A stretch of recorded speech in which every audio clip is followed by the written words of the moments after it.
ये भीतर की समझ की बात है कि जब जीवन में दुख आता है तो मन तुरंत किसी व्यक्ति को कारण मान लेना चाहता है, जैसे सामने वाला हट जाए तो सब ठीक हो जाएगा, जैसे कोई विशेष परिस्थिति समाप्त हो जाए तो शांति मिल जाएगी। पर यह भाव ही भ्रम का मूल है। किसी ने दुख दिया है ऐसा मानना ही अपने ही बोए हुए कर्म के बीज को पहचानने से बचना है। जो अनुभव सामने खड़ा है वह उसी बीज का फल है जिसे कभी स्वयं बोया गया था। इसलिए किसी पर दोष रखने का स्थान ही नहीं बचता। यहां कोई भी किसी को दुख देने वाला नहीं है।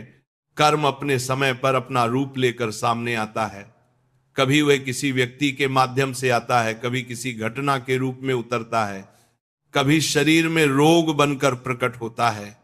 जीवन की व्याधियां, उलझने, परिस्थितियां, ये सब उसी कर्म की भिन्न भिन्न आकृतियां हैं और इन्हें देखकर चित्त को विचलित होने देना आध्यात्मिक मार्ग पर चलने वाले के लिए उचित नहीं है। जो उपासना के पथ पर है उसके लिए धैर्य ही आंतरिक शक्ति का आधार बनता है। नाम जप भीतर ऐसा सहारा देता है जो परिस्थितियों से ऊपर उठा देता है, और सत्संग व प्रकाश देता है जिससे समझ विकसित होती है कि सहना कमजोरी नहीं बल्कि आंतरिक स्थिरता का परिचय है।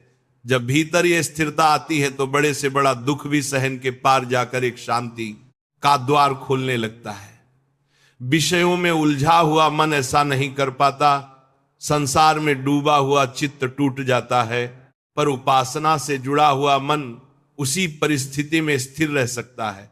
यही वह बिंदु है जहां दुख मन को डिगा नहीं पाता। यह अवस्था तब आती है जब भीतर मृत्यु की स्वीकृति जागती है। जब यह स्पष्ट हो जाता है कि यह शरीर एक दिन छूटने ही वाला है, तब भय का केंद्र ही टूटने लगता है। जब सबसे बड़े दुख देह का अंत को पहले ही स्वीकार कर लिया जाता है, तब शेष सब दुख छोटे हो जाते हैं। तब सब दुख छोटे हो जाते हैं। भाई ये भाव दृढ़ होता है कि चाहे जो भी घटे, भजन नहीं छूटेगा, मार्ग नहीं छूटेगा। यही समर्पण का प्रारंभ है। अपने अस्तित्व को उस प्रिय सत्ता में रख देना जहां से सब घटित हो रहा है।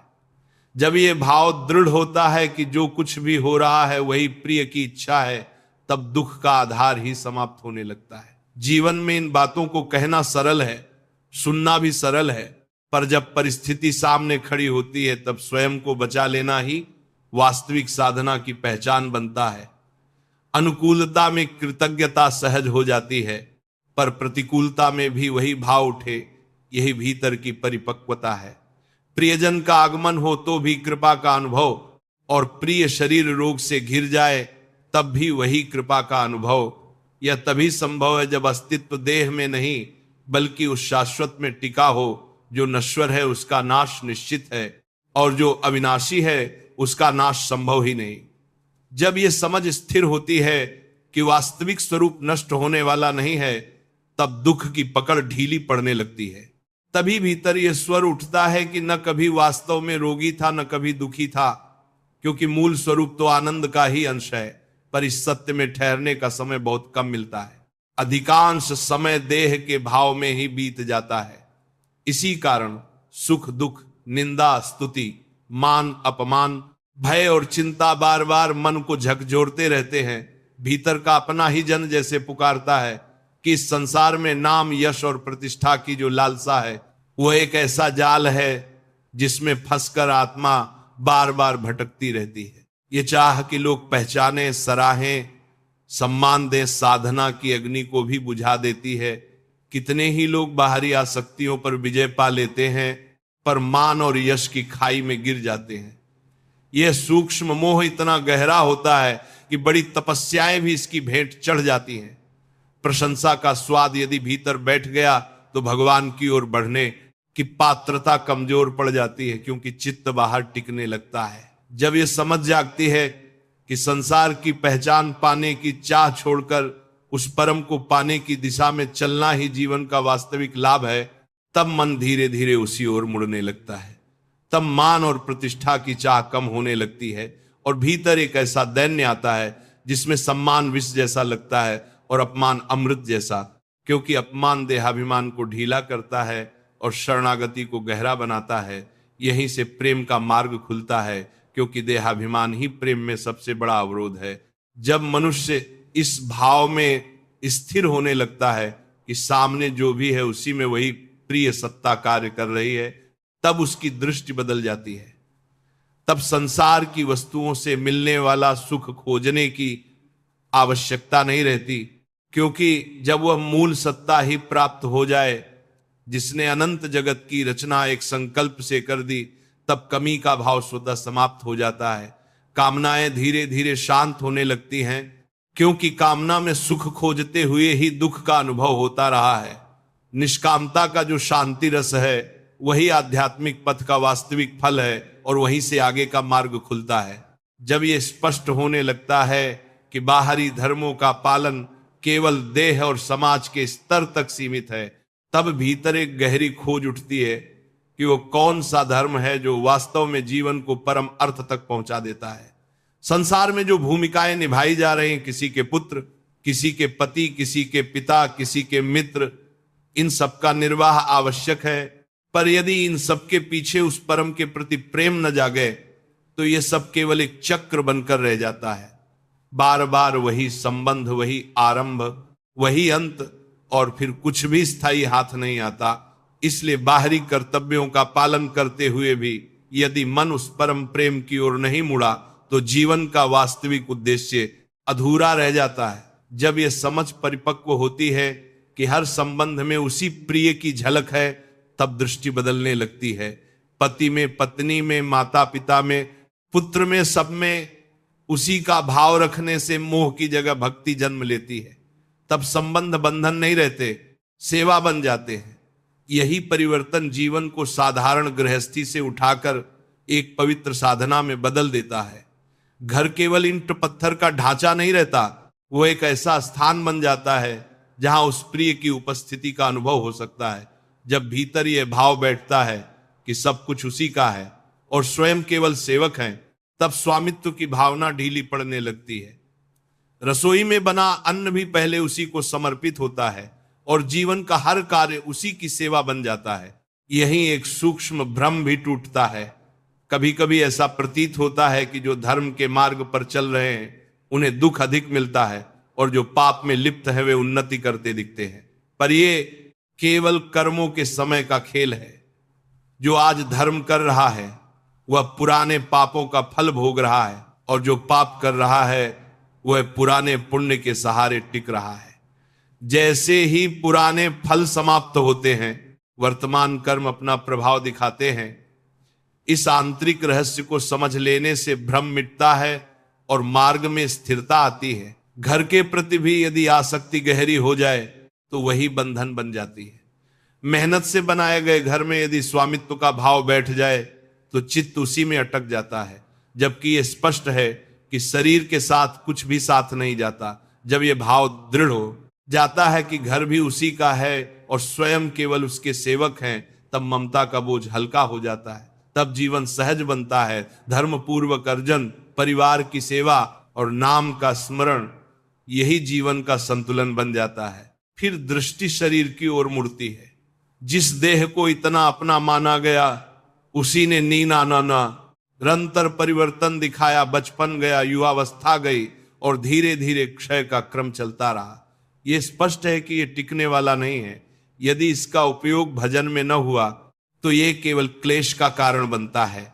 इसलिए इसका अभिमान करना उचित नहीं, बल्कि इसका उपयोग पवित्र आचरण में करना ही बुद्धिमत्ता है। जब शक्ति है तब अच्छा करना, अच्छा बोलना, अच्छा देखना, यही उसका सही उपयोग है। इसी समझ से जीवन की दिशा बदलती है। तब दूसरों से आशीर्वाद मांगने की आवश्यकता भी कम हो जाती है, क्योंकि आचरण ही सबसे बड़ा आशीर्वाद बन जाता है। यदि जीवन धर्म से चलता है, नाम स्मरण से जुड़ा है, तो अनायास ही सबकी शुभकामना मिलती है। इसके विपरीत यदि आचरण दूषित हो जाए तो बाहरी साधन भी रक्षा नहीं कर पाते। ज्ञान, साधना, शक्ति सब व्यर्थ हो जाते हैं यदि जीवन का आचरण सही न हो। इसीलिए देह का अभिमान त्याग कर जीवन को सुधारा जाता है। यह शरीर स्थायी नहीं है, इसलिए इसका उपयोग ऐसे कार्यों में होना चाहिए जो उन्नति दे, पतन नहीं। जब यह स्मरण रहता है कि इसे छोड़ना ही है, तब जीवन के कर्म भी सावधान हो जाते हैं। लक्ष्य फिर केवल यही रह जाता है कि पुनः भटकाव न हो, बल्कि उस शाश्वत आनंद में प्रवेश हो जो जन्म मृत्यु से परे है। इसके साथ ही एक और सूक्ष्म साधना प्रकट होती है, किसी की निंदा न करना, क्योंकि निंदा करने से कुछ प्राप्त नहीं होता, बल्कि दूसरों का दोष अपने भीतर स्थान पा लेता है। जो गिरना है वो अपने कर्म से गिरेगा, उसे गिराने की आवश्यकता नहीं। यहां कोई किसी का सुख दुख देने वाला नहीं, सब अपने कर्म का ही अनुभव कर रहे हैं। इसलिए निंदा से दूर रहना ही आत्मरक्षा है। इसी के साथ प्रशंसा से भी सावधान रहना आवश्यक है। यदि किसी के गुण देखकर मन व्यक्ति में अटक जाए तो दृष्टि परम से हट जाती है। गुण जहां भी दिखे उसे उस परम की कृपा मानकर उसी की ओर नमस्कार किया जाए, तब मन व्यक्ति में नहीं फंसता, बल्कि उस शक्ति के प्रति विनम्र होता है जो सब में कार्य कर रही है। यही दृष्टि धीरे धीरे सब में उसी एक की उपस्थिति का अनुभव कराती है। जब यह भाव गहराता है तब दूसरों से सुख लेने की अपेक्षा भी ढीली पड़ती है। जीवन का केंद्र बदलने लगता है लेने से देने की ओर।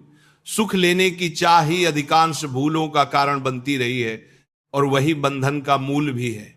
जब भीतर यह परिवर्तन आता है कि जो भी मिले वह प्रसाद है और जो भी दिया जाए वह सेवा है, तब साधना का स्वरूप बदल जाता है।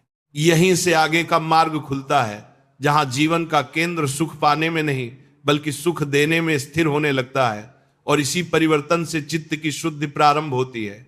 जब भीतर ये परिवर्तन होने लगता है कि अब किसी से सुख लेने की आकांक्षा नहीं बल्कि देने की भावना ही स्वाभाविक रूप से उठती है, तब जीवन की दिशा गहराई से बदल जाती है।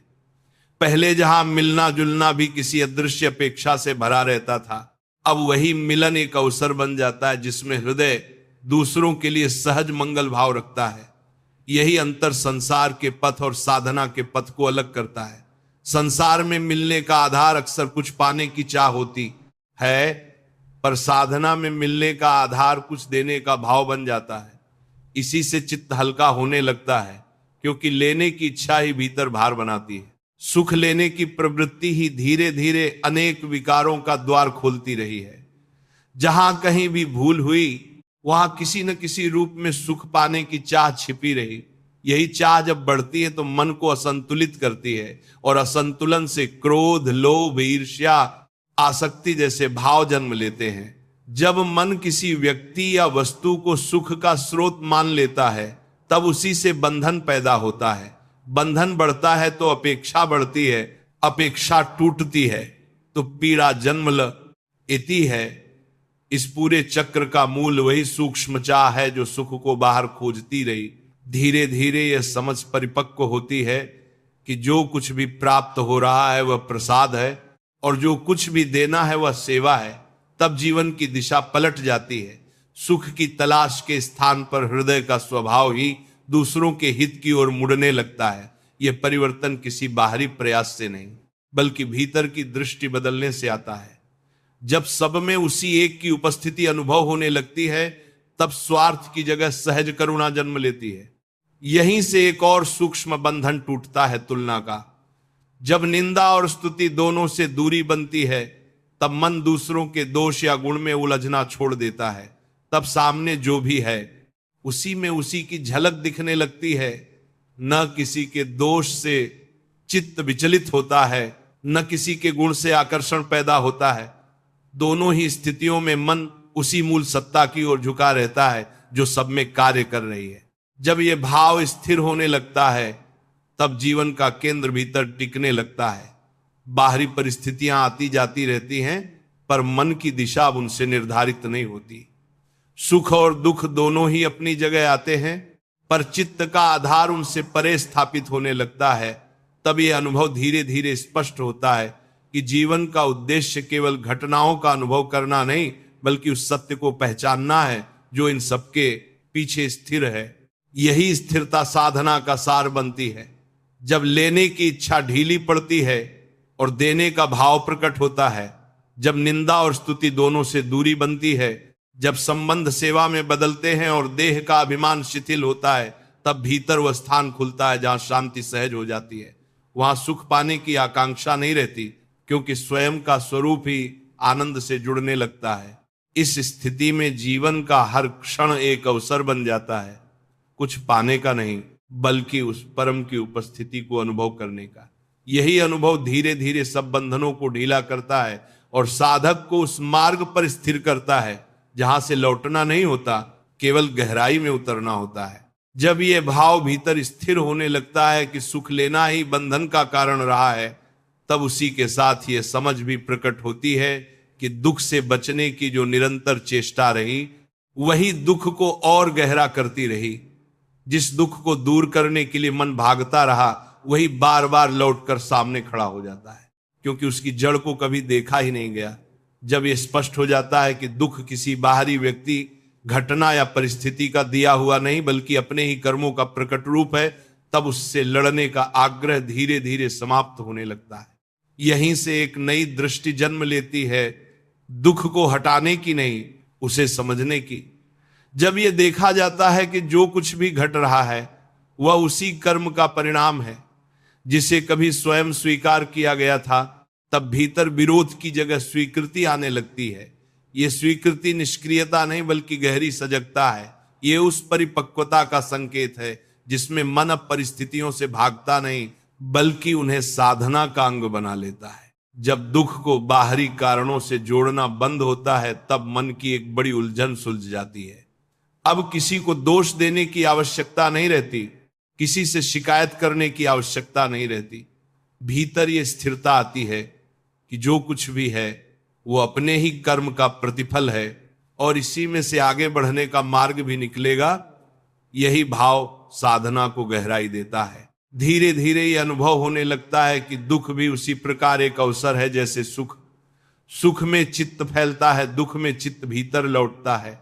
यदि दोनों को समान दृष्टि से देखा जाए तो दोनों ही मार्ग खोलते हैं, एक बाहर की ओर, एक भीतर की ओर। जब भीतर की यात्रा आप प्रारंभ होती है तब दुख की धार भी कुंद होने लगती है। तब यह समझ पक्की होने लगती है कि वास्तविक स्वरूप इन सब अनुभवों से परे है। न सुख उसे बढ़ा सकता है न दुख उसे घटा सकता है। वही स्थिर, वही अविनाशी है। जब चित्त बार बार इस सत्य की ओर लौटता है तब धीरे धीरे अनुभव बदलने लगता है। दुख आता है पर जड़ तक नहीं पहुंच पाता। परिस्थितियां बदलती हैं पर भीतर की शांति बनी रहती है। यही वह स्थिति है जहां जीवन का संघर्ष साधना में बदल जाता है।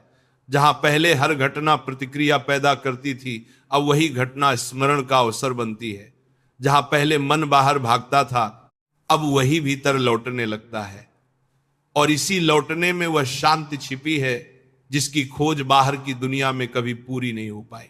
यहीं से मार्ग आगे खुलता है जहां दुख भी बाधा नहीं बल्कि पथ का सहायक बन जाता है और साधक धीरे धीरे उस आनंद के निकट पहुंचने लगता है जो परिस्थितियों से परे है और जिसका स्रोत भीतर ही स्थित है। जब भीतर यह स्थिर हो जाता है कि दुख कोई शत्रु नहीं बल्कि अपने ही कर्म का प्रतिफल है, तब जीवन की गति में एक सूक्ष्म परिवर्तन आता है। अब मन परिस्थितियों को हटाने की जगह उन्हें समझने लगता है।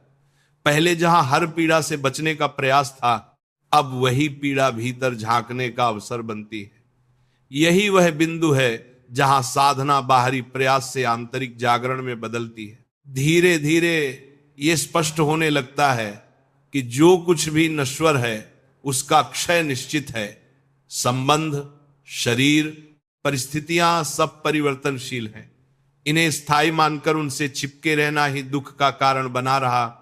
जब यह स्वीकार होता है कि परिवर्तन ही प्रकृति का नियम है, तब खोने का भय भी ढीला पड़ने लगता है। जो चला जाए उसे रोकने का आग्रह कम होता है, जो आए उसे पकड़ने की व्याकुलता भी कम होती है। यहीं से भीतर का संतुलन जन्म लेता है।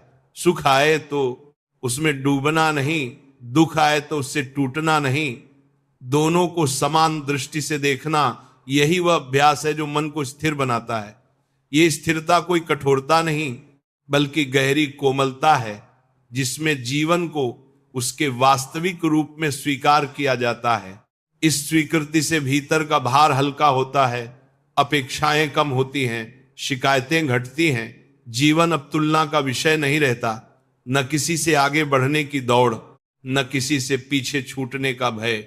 जो है उसी में एक आंतरिक शांति का अनुभव होने लगता है। धीरे धीरे यह अनुभव गहरा होता है कि वास्तविक सुरक्षा बाहरी व्यवस्था में नहीं बल्कि भीतर की जागरूकता में। जब मन बार बार अपने स्रोत की ओर लौटता है तब परिस्थितियों की पकड़ ढीली पड़ती है। वही घटनाएं जो पहले अशांति लाती थी अब वैसी तीव्रता से प्रभावित नहीं करती। इस प्रकार जीवन का हर क्षण एक साधना बन जाता है। जो घट रहा है वही मार्ग है, वही शिक्षक है। विरोध की जगह सहयोग आता है, संघर्ष की जगह समर्पण, और इसी समर्पण में वह शांति जन्म लेती है जो किसी बाहरी उपलब्धि पर निर्भर नहीं होती। यहीं से आगे वह स्थिति आती है जहां जीवन का केंद्र स्थायी रूप से भीतर स्थापित होने लगता है, जहां सुख और दुख दोनों अपनी अपनी जगह रहते हैं पर मन उनके पार टिकना सीख जाता है। जब मन धीरे धीरे इस अभ्यास में स्थिर होने लगता है कि जो कुछ घट रहा है वही मार्ग का हिस्सा है, तब भीतर एक गहरी सरलता जन्म लेती है। अब जीवन को बदलने की उतावली कम हो जाती है और उसे समझने की प्रवृत्ति बढ़ने लगती है। पहले जहां हर घटना को अपनी इच्छा के अनुसार मोड़ने की चेष्टा थी, अब वही घटना भीतर एक मौन जागरूकता को जन्म देती है। यह जागरूकता बताती है कि जीवन को नियंत्रित करने का प्रयास ही अशांति का मूल था। धीरे धीरे यह दिखने लगता है कि जो कुछ भी पकड़ने योग्य प्रतीत होता था वह वास्तव में टिकने वाला नहीं था। इसलिए पकड़ ढीली पड़ती है, और जब पकड़ ढीली पड़ती है तभी मन हल्का होता है। यह हल्कापन बाहरी उपलब्धि से नहीं बल्कि भीतर के त्याग से आता है। त्याग किसी वस्तु का नहीं बल्कि उस आग्रह का जो वस्तुओं से जुड़ा था। अब जीवन में एक नया रस आने लगता है जो परिणाम पर आधारित नहीं होता।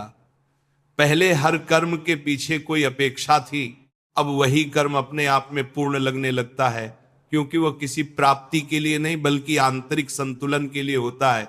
यही संतुलन धीरे धीरे मन को गहरे विश्राम में ले जाता है। इस विश्राम में ये अनुभव होता है कि भीतर का आधार बाहरी परिवर्तनों से अछूता है। घटनाएं बदलती रहती हैं पर एक मौन साक्षी बना रहता है। जब चित्त बार बार उसी साक्षी में टिकता है तब भय कम होता है, असुरक्षा घटती है।